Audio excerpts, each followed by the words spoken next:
Okay, and we're back with The Leftovers, Season 2, Episode 2, on The Leftovers chat 6 years later. I'm Ethan. I have seen the show a bunch.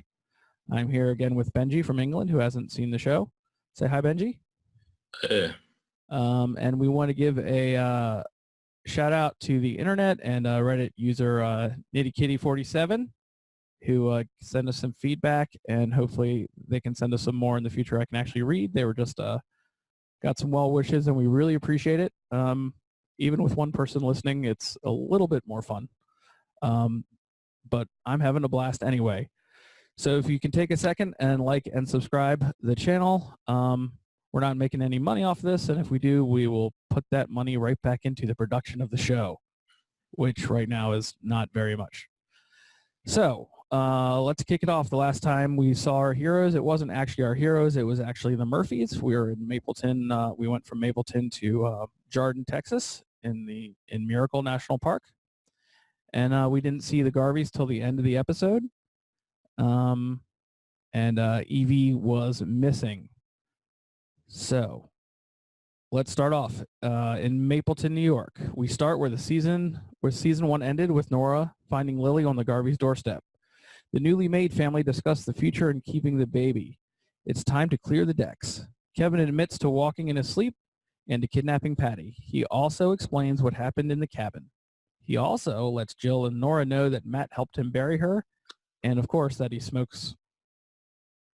Nora admits to hiring prostitutes to shoot her and apologizes to Jill for lying about her gun. It looks like all is well in the Garvey house.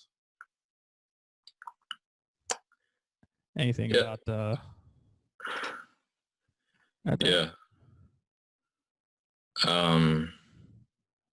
Well, for one, it's definitely the most open we've seen Kevin and Nora be with each other for a while, and potentially for a little while longer, judging by what happens later in the episode. So it's a nice moment. There is obviously a little kind of weird feel to it, but I think that kind of comes with the territory of what they're discussing.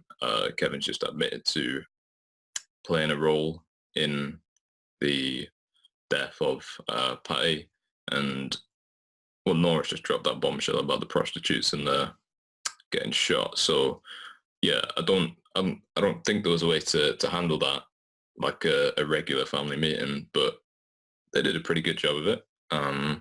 It felt a little bit like, well, I say it felt a little bit, I've never attended one, but I've seen it portrayed in film and television. You have those kind of therapy circles, and it reminded me of the Breaking Bad one. I forgot the guy's name, the one that Jesse has that kind of back and forth with a few times. Anyway, it felt like that kind of confessional, clearing the air, sort of moving on from the past and acknowledging that, while also kind of making room for their new future at the same time. Yeah, it's also got this vibe of we're kind of like clearing more deck clearing from season 1, right, to get ready for season 2, and where we're at in season 2. Right? So, there's no more lingering questions about he doesn't have any guilt about what he's done and keeping it from Nora. And all the weird stuff from season 1 that were like little outliers that would still be dangling threads for characters like Jill finding the gun and all that kind of thing. Right. Okay, so we cut to 2 months later.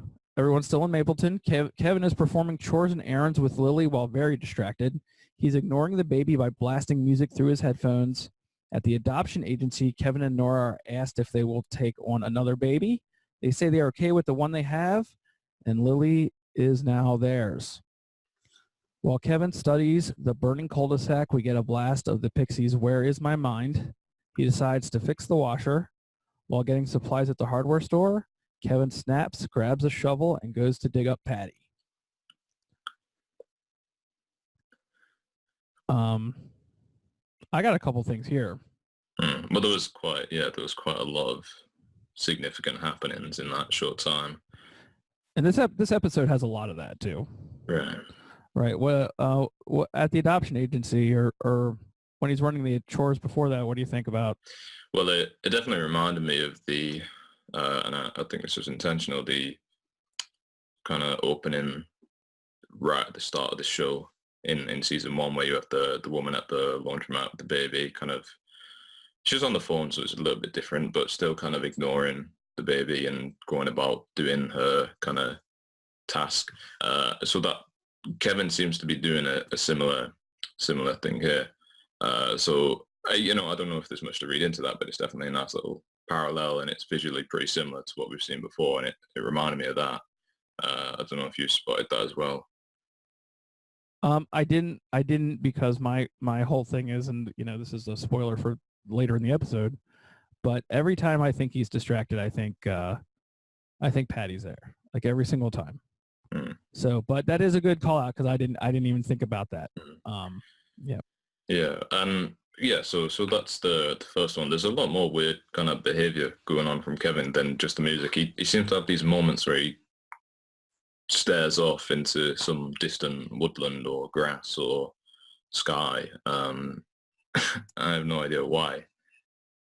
As far as I could tell, there was nothing special about it. Maybe, I don't know, maybe he's looking out there and this is the moment when he can see Patti, but we can't. But that doesn't quite make sense because later on in the episode, we see her as well. So, I don't know, that's just a guess. But there's definitely something going on with his weird fascination with all things green. Yeah, and I think it is Patti, and I think it's TV being TV, and I think it's they're going to reveal it when they want to reveal it, and he's ignoring it as much as possible. Yeah. Okay, well, makes sense. Yeah. Now, the adoption agency is a fascinating scene. What'd you get of their offer? Because obviously these people aren't too well put together to have a baby. No. But what did you get of this offer to have another baby or to take another baby? Yeah, that was weird. That was like, do you want fries with that? Right. They're like, well, in this day and age, everything is so screwed up with the departure that the ripple effect goes down into all these institutional places, including adoptions, where it used to get, it's very hard to get, pardon the expression, it's very hard to get, a small white baby, to have, and they're just trying to give them away at this point. I heard maybe somebody thought it was a test and they could, do you want this one instead of the other one? Is this what you really want?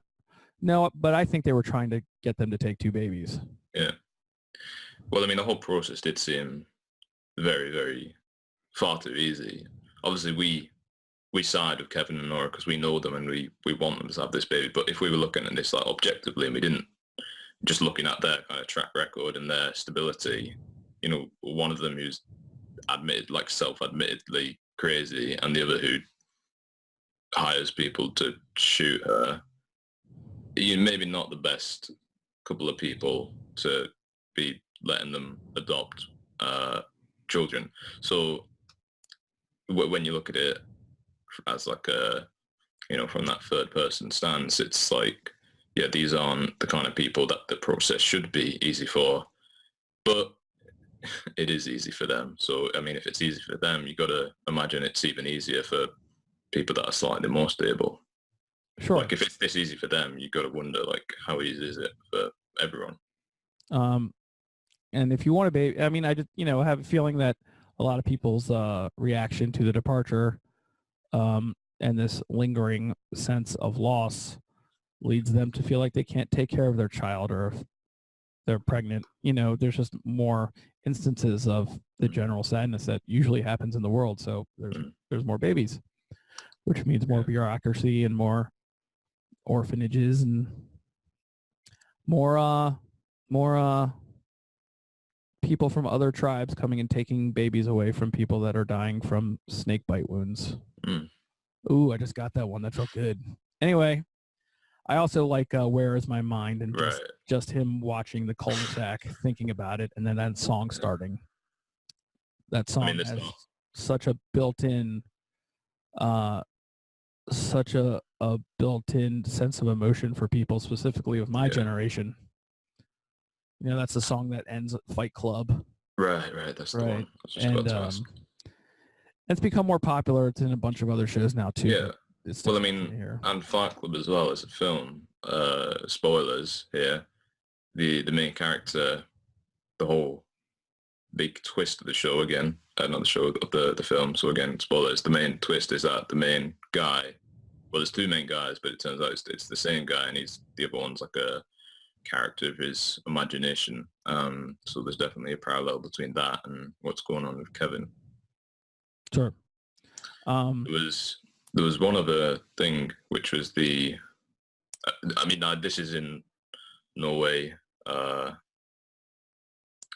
like a proper analysis, but when Kevin was doing the washing machine, I kind of got, I don't know when these two shows came out relative of each other, but I got they remind me of, you remember Fargo in season 1, where Martin Freeman's trying to fix his washing machine, and he's getting mad like no, Kevin is.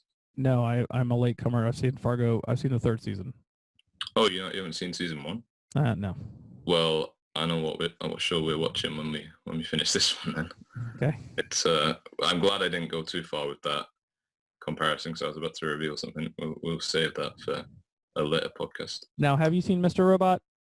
I started the 1st season actually fairly recently, because I'd heard there was a lot of buzz going around, but then things are pretty busy, so yeah, I concentrated my efforts on the leftovers, so I'm saving that one for a later date.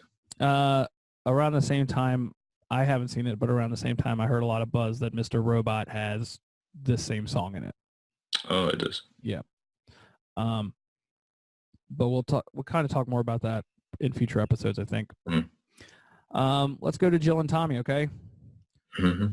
Jill meets Tommy for lunch to have a check-in. Jill seems much better and Tom seems worse. He's adamant that Jill not tell Kevin it was Tommy who left the baby. Jill wants Tommy to be back in the family, but he can't right now. He delivers a letter to Jill from Lori, which is promptly torn up. Jill and Lori have a passing glance as Lori and Tommy drive away. Anything about their meeting? Well, yeah. First of all, it's really nice to see that Jill genuinely does seem to be okay. And that's something we see later on in the episode, and I remarked at the time, is that Nora and Jill, at the very least, do seem like they have progressed, and they are a lot better than they were in the 1st season. So it's really great to see that. Yeah, Tommy not so much. But what was interesting is the sort of animosity between Jill and Laurie, because I mean, I understand it. Jill was almost died as a result of Laurie going ahead with that plan, but I don't know. Jill was the one who walked in there. It was I don't know what she was expecting to happen when she walked in that door, but I assume that she's got to take some kind of responsibility for it as well. So hold on a second. What? Jill has to take responsibility for Lori? No, for what happened to her. So it seems like she's mad at Laurie because Laurie almost got her killed, but she was the one who walked into the GR house. And I mean, yeah, but Lori abandoned her family. Lori abandoned her family and just left her daughter. So, yeah, but Laurie also cared right at the end when she told Kevin where Jill was, and yeah, but then it's because of that Jill is a little too little, too late, if you ask me. Yeah, but I don't know. I can see why from like Kevin's perspective, Laurie is totally like there's not a lot. It's pretty hard for her to come back from this. But for Jill, yeah, I don't know. I feel like she's just got to take a little bit of responsibility. Like you walking into the house of the cult that everybody hates, and then everybody hates this cult, and not everybody, but a lot of people try and harm this cult in many ways. So then when you do get harmed to being in the cult, like how surprised can you be? She just wanted her mom, though. Anyway, yeah. I understand what you're saying, though. I just thought it was interesting how Tommy seems to have, after all his adventures, he is taking the Jill from season 1 approach, like no one is okay. Yeah. Well, it's not quite a reversal of roles because Tommy was never as good as Jill is now, but yeah, there's a little bit of a right mirroring. All right. Nora has a $2.7 million offer on her house from scientists at MIT. They want to buy her house because it's a statistical deviation in terms of the departure. 3 people departed from that location. They explain that it is a matter of geography. The departed disappeared from the table, but she was by the sink.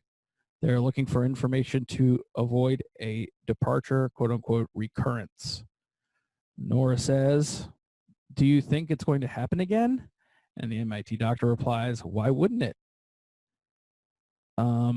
Which is kind of a shockingly blunt and truthful statement. Yeah, and I liked seeing this in here because it was definitely a theme of the show that I felt needed to be explored more, which was, okay, people are rightly freaked out and, well, I mean, the whole society is kind of eating itself up over this event, but also given that it's such an oddity and it just happened out of nowhere, I was wondering why there wasn't more discussion of how do we A, kind of know if this is going to happen again, and B, prevent that from occurring. So yeah, it's nice to see those kind of questions being acknowledged by people in the show. And I do think that this conversation has an impact on Nora, which is explored later in the episode. But in short, it's basically one of the reasons that she wants to be in Miracle, because that seems like one of the safest places to be. And maybe it's because of this conversation here where they're talking about the possibility of it happening again that prompts them to make that move to Miracle. I know Kevin's the one that suggests it, but in terms of the location, I would assume that's one of the main drivers behind why Nora is so eager to be there. Yeah, but it also speaks to, it's a kind of an extension of Guest, the episode Guest, because there's just, it's almost like Patti says, what else is there left to talk about? There are courses in schools devoted to the sudden departure. There's whole, reams of science and papers devoted, and probably will be forever for this, from this event. Okay. Once Kevin is picked up by the police with a body in his truck, he is questioned by a one-eyed detective, and we learn that the police's general attitude towards the GR has not changed, and Kevin is given the choice to blow up his life or go free. Kevin goes free. Walking out of the police station, we finally see what Kevin has been seeing. Patti Levin has been following Kevin and speaking to him. Back at the house, we see that Kevin Sr. has been released and is moving to Australia. While speaking, Kevin Sr. seems much better, and he admits that he's just started to do what the voices tell him to. He says he wants to go start up the world again. At the fancy dinner, all the Garveys get substitutions for their meals and decide they don't want to stay in Mapleton anymore. So Kevin getting pulled over for digging up Patti in this interaction with the detective. Well, it makes me wonder what Kevin's kind of game plan, if he even had one, was. If the detective hadn't turned out to react the way she did. Like, I don't know what he was thinking would happen. Maybe he had a suspicion that would happen, but there's no way he could have known for certain they'd let him off so easily. So I really don't know why, because he was behind the police officer, right? He was the one who purposely overtook and then got himself pulled over. So it was like he wanted that to happen, right? Yeah, well, I think 2 things are going on here. I think one, it's pure conscience clearing on his part. There's a body buried in the woods. He had a part of it. He was a police officer. He's trying to be a good person, and a good person can't have that hanging out. 2, if Patti is there at the laundromat or anywhere else, he might think that that would be a reason why she was there. And as soon as he does that, to get his conscience clear on that level and do the time, pay his price, that would go away. Yeah, okay. That makes sense. Still seems like a bit of a gamble, though. Well, yeah, but at that point, it's like, I can't live with it, so I need to get it taken care of. Definitely a gamble. I got nothing to say about the substitution dinner. Just that they decide they don't want to be in Mapleton anymore. And who can blame them, really? I mean, yeah, it's a bummer. Like Kevin Sr. said. No, Kevin Sr., what you got anything on Kevin Sr.? I totally skipped him. Oh, yeah, well, last time, maybe not, can't actually remember if it was, I think it was last time. No, it wasn't, sorry. It was in the finale of season 1 when Kevin, he has that weird dream sequence where he goes to the, for want of a better term, Asylum. People house, asylum, yeah. And he sees his dad, and I mentioned at the time, like, you know what's going on? He had some kind of weird haircut going. So I noticed when he came back in this episode, he had the haircut that he had previously to the finale. Sure. I don't know what that means, but it could be. It's the haircut he had. Yeah. Yeah, he's going to Australia. You know what I mean? Well, so, one note I got was that I believe he says at one point that he's cured, right? He did use the word cured, yeah. Yeah, and I didn't know if it was like he's passed it on to Kevin, and so that burden's a little easier on him, and like the weight is being distributed more, and he's not the one shouldering it alone. If that was kind of coming into play a little bit, I'm not sure, but it did seem like it's funny now that Kevin is suddenly having these visions and having this stuff happen to him. His dad's kind of all like taking it easy, like, okay, you deal with it now. Yeah, that's part of it too. And you know, that's the second time we've seen Australia mentioned this year. When Michael is mailing the letter for the gentleman in the tower, he's mailing it to David Burton in Australia. Oh yeah. That's 2 Australias. Good one. Okay, so we're out of Mapleton, New York, and we are in Miracle, Texas. Kevin, Nora, Jill, and Lily arrive at Miracle, and we first witness the encampment that is just outside the gates. These are people desperate to get in. Some are playing music, some are praying. Nora seems to be digging this vibe. It's like a Grateful Dead parking lot. Yeah, well, I thought it was funny looking at Jill looking out the window at all these folk, and some of them seem to be kind of hippie-ish, and I was, finding it funny that Jill was looking at that, not knowing in however many years' time she would be playing that role herself in this in the recent Tarantino film. Oh yeah. Nice.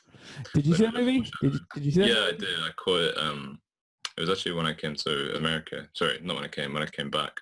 I got it on the plane. So. I get this weird sense of pride about The Leftovers when anybody wins anything like that was on The Leftovers. I'm like, oh, it's about time they gave them that for The Leftovers. Every time Regina King grabs an Oscar, I'm like, yeah, Erica won for The Leftovers. Once at the gate, the ranger. Oh wait, real quick though. But you did notice like Nora had this smile on her face. Yeah. She was like, "Yeah, I'm about this." Once at the gate, the rangers check the trailer to see if anyone is sneaked in and let them know that their dog has to go into quarantine for 2 months. Kevin is upset about leaving the dog, but Patti lets him know that she can sit with the dog. The dog might actually talk to her, and Kevin is still not acknowledging her presence. All right, I'm going to go right to the visitor center.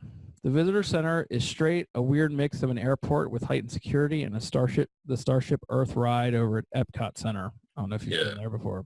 And I think I said at the time it felt a lot like Jurassic Park, didn't it? Totally. Which is a weird vibe, but I was kind of digging it too.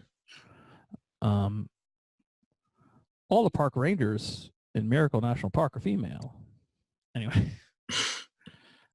There are movies that explain Jarden and Miracle along with metal detectors and security guards. The man who Michael prayed with in episode 1 approaches Kevin and lets him know where he lives, and he can always come to him if he needs help with his situation. So, I mean, are we just getting like another Holy Wayne?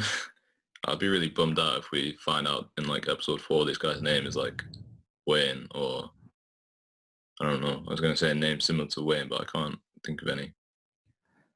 Nora finds out her house has been burned down. Nora immediately goes to an auction and places $3 million on the only house available in town. Kevin is not pleased. They get their wristbands and get a peek at what life is like in the town square of Jarden. So, I never picked this up. I have only gotten this from various different sources that the house that burned down recently was Isaac's house. So he was planning to move out anyway, or was he renting? He was renting the top level to them. Oh, right. No, because he does mention in when John, right? When John comes around, they talk about renting out the top level. I do remember that. Yeah. Okay, and they get a peek at the town square, which is, weird. The Garvey clan arrive at Matt's hovel outside the church. Kevin and Matt are genuinely happy to see each other. It's becoming clear through Kevin's passive-aggressive interactions that he is not happy with the situation. When Jill comments that they haven't even seen the house yet, Matt remarks, I guess that's why they call it a leap of faith. Nora offers Matt and Mary to stay with them, but Matt wants to stick near the church. Soon it comes out that Kevin told Nora about Matt helping with Patti, and Kevin comments that he and Nora tell each other everything. And then Kevin needs some loud music to try to get some sleep. Well, they're in the tent, right? You mentioned that. They are in the tent, but I don't think that's his problem. Yeah. Well, it was funny. I don't know if you paid close attention, but I imagine you did. When Matt said about the tent, I don't know why, but his face lit up when he realized he could offer them the tent. And I don't know if I'm, overstating the importance of this, but the longer this goes on, the more I like Matt. And we see here he's living in this kind of, well, they call it a garage, right? That's what he's living in. It's not an amazing place for him to live, but the fact he's so happy to be able to offer Kevin and Nora, his sister, and the family a way to stay kind of speaks volumes about his character. And we've already seen he's willing to go the extra mile to help out Kevin's dad, Kevin himself. He's given him a place to stay here. So the more we see of him, the more I'm starting to think he really is the guy that he says he is, in terms of him wanting to truly help people. So I'm a big fan of Matt right now. Yeah, and I do not doubt his willingness to want to help people at all.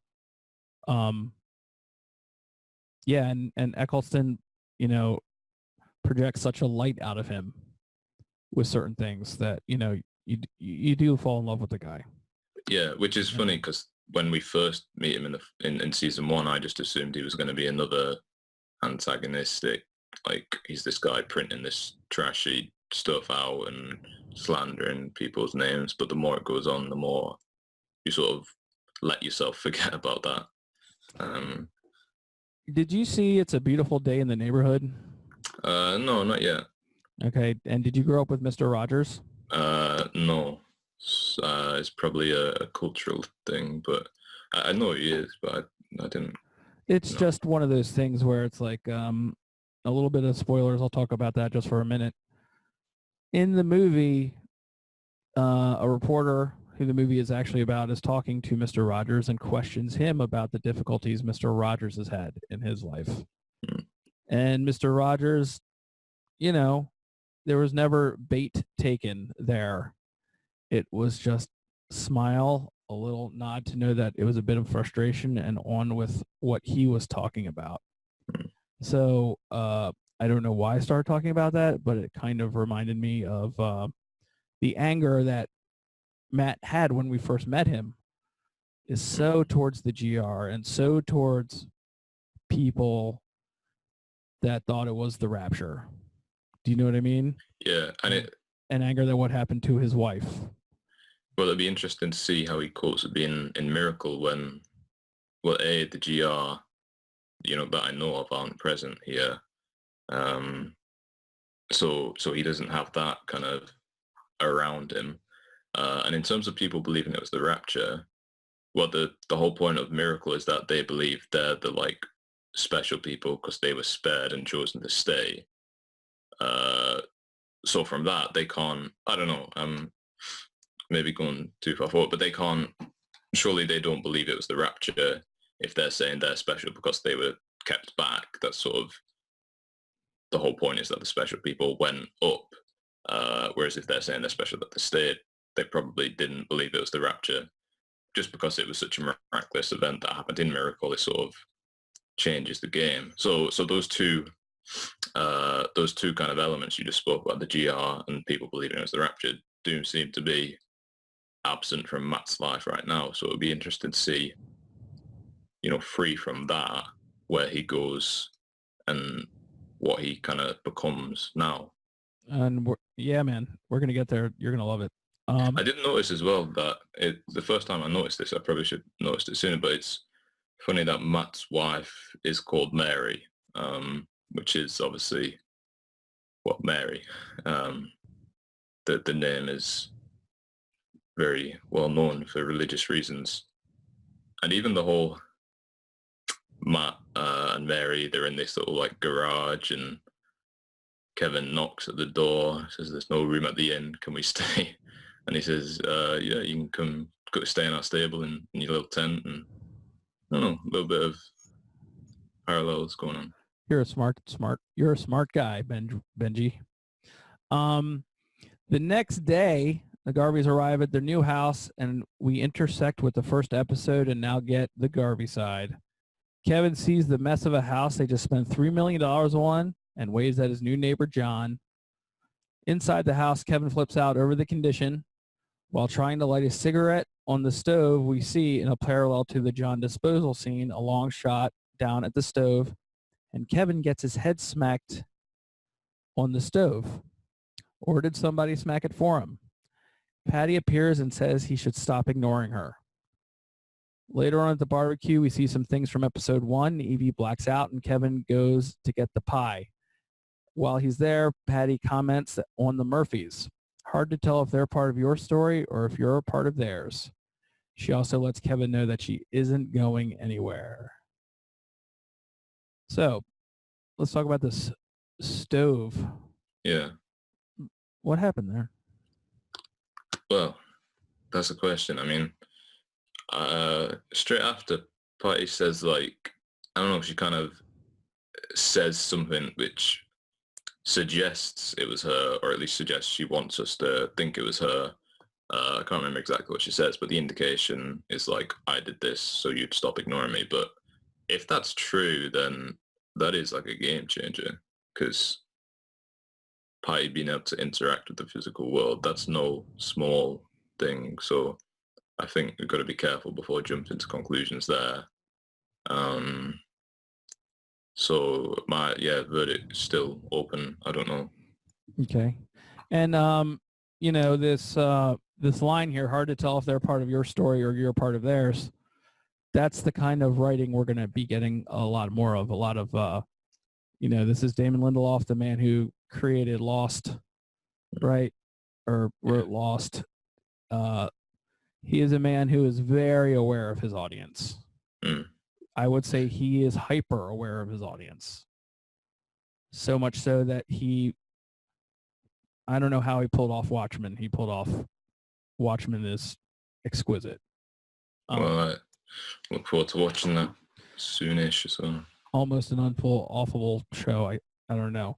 But, it's hard to tell if they're part of your story or you're a part of theirs. I love that.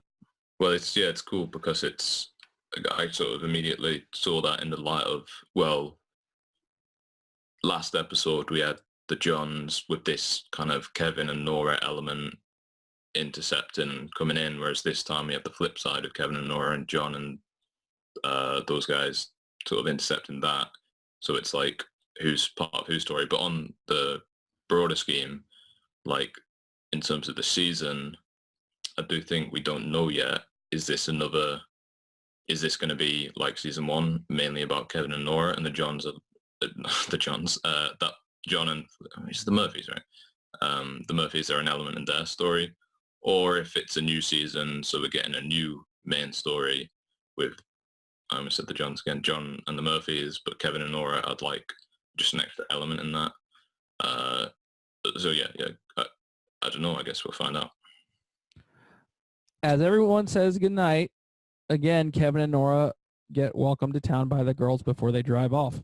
They do give Kevin an up and down. I noticed that. They linger on Kevin. I was like, Flip, I thought you got rid of Amy. Right. No. Well, hey, he got rid of them too, apparently. Oh, yeah. Makes you wonder if anything more sinister happened to Amy. Kevin really has a breakdown going into the house about the mess and how this is not what he signed up for. And she's upset for Nora going all in for buying the house. Really, she could have said 2.5 and said save them $500,000. It would have been fine. Yeah, and I was still wondering where she got the extra $600,000 from, right? Was it like departure benefit, dude? But yeah, well, did they ever state how much that actually was, though? No, but she worked for the DSD. She had a good job. She got a house. Really saved a bit as well. She's not doing bad. But they can't have loads more cash floating around after making this hefty purchase, though, right? Well, not enough where, Kevin obviously is looking at like he's got to fix the entire house himself. So. Yeah, I mean, I guess it's one thing for Nora to say, just be, happy with the house, but yeah, Kevin's probably looking at it thinking, well, I'm going to be the one who's sort of making this house a reality. Well, maybe Nora will help. I don't know. Neither of them have jobs right now. They've probably both got a lot of free time. Jill tells Kevin that Nora needs to be here because she needs to feel safe and asks Kevin not to screw things up. Kevin walks upstairs past the stained glass window in the stairwell. I only mentioned that because it's the first time I noticed the stained glass in the stairwell, and I thought it was beautiful. And apologizes to Nora. Nora lets Kevin know that if there's anything he needs, he can tell her. Yeah. If there's anything he needs to tell her, he can tell her. And then we get some dramatic Kevin falling asleep music. Yeah, and it was weird because, I mean, the whole scene is beautiful. Obviously, the stairwell stuff is beautiful, and the stained glass is nice as well. The music coming in, to Kevin in bed, and it did feel a bit weird at the time. It was like, I don't know why this music is getting me so hyped to watch Kevin fall asleep, but it really is. And I was just going with it. I was like, okay, I guess it's going to be the end of the episode, and I'm going to try and figure out why we were so emotionally charged over Kevin slowly drifting off to sleep. But little did I know we were about to witness something else, which we'll get to now, I assume. Now, this is one of the episodes I said I wanted to watch with you. And, I don't know why that is until I'm watching it with you. And I guess this is it right here. This is why I wanted to watch this one with you, because it did look like the episode was going to end. And then we are, we get some dramatic Kevin falling asleep music, and then it goes dark. No producer credit. We are in an empty lake with fish flopping around, and Kevin wakes up. His life saved from the drained water. He finds a cinder block tied to his foot. He digs himself out of the lake, goes to the girl's car, looks in, sees what John saw at the end of episode 1, an empty car. As John and Michael approach, Kevin jumps back in the lake to hide. He is cowering as John calls out for Evie. Next to him, Patti says, "Uh-oh." And that's the end of the episode. So Kevin is still sleepwalking. Kevin, from what I can tell, has no idea what happened after he closed his eyes. And what I loved watching you when you were watching this part. What do you think was going on here? Well, I mean, to be honest, I had no idea. But that was kind of the cool part. Yeah. And I do think we feel a lot like Kevin, because Kevin wakes up and he doesn't know why he's there. He just knows that he is there. And so we're kind of watching. I mean, for us, it's almost we've had the same experience, right? Because the minute Kevin falls asleep, it cuts to this. Obviously something's happened in between, but for Ross and for Kevin, we've had the same experience where he's just closed his eyes and then he's up here. So we can really, he's like a kind of outlet for our confusion there when he's scrambling around, no idea what's going on. And some cinder block on his foot. That's like, plus the fact that the water's gone from the lake. We kind of gloss over that because we saw that last time. But, you know, when you add that, it's just so wild. Like you've got this Kevin who sleepwalked into a lake which is drained of water. He has a cinder block around his foot. The girls are missing, and he also has this vision of Patti next to him at the same time. Plus he's like hiding from John and Michael. So there's so many like loose elements flying around that it's like I have no idea what's going on. Maybe if I really tried, I could try and make some guesses, but I kind of don't want to because it's part of the enjoyment is not having any idea what's going on. But I don't know, even if I did try, I don't know if I'd be able to. Okay, well, that's it for the episode. The name of this episode was A Matter of Geography, and I didn't know if you knew that before we started. It was name checked by the MIT doctors. I'll tell you what next week's episode is called. It's called Off Ramp. Off Ramp. And I'm not going to watch this one with you. I think the next 2 or 3 I'm not going to watch with you. Just want to watch it, meet, and speak. And, you know, again, thank you. And, you know, it's been fun. Mm-hmm. It's a great episode, this one. It was a great episode. Do you have anything else to say about it before we go? Season 2 is definitely starting strong. Yeah. And I look forward to see where it goes next. All right, buddy. Talk to you soon. Okay.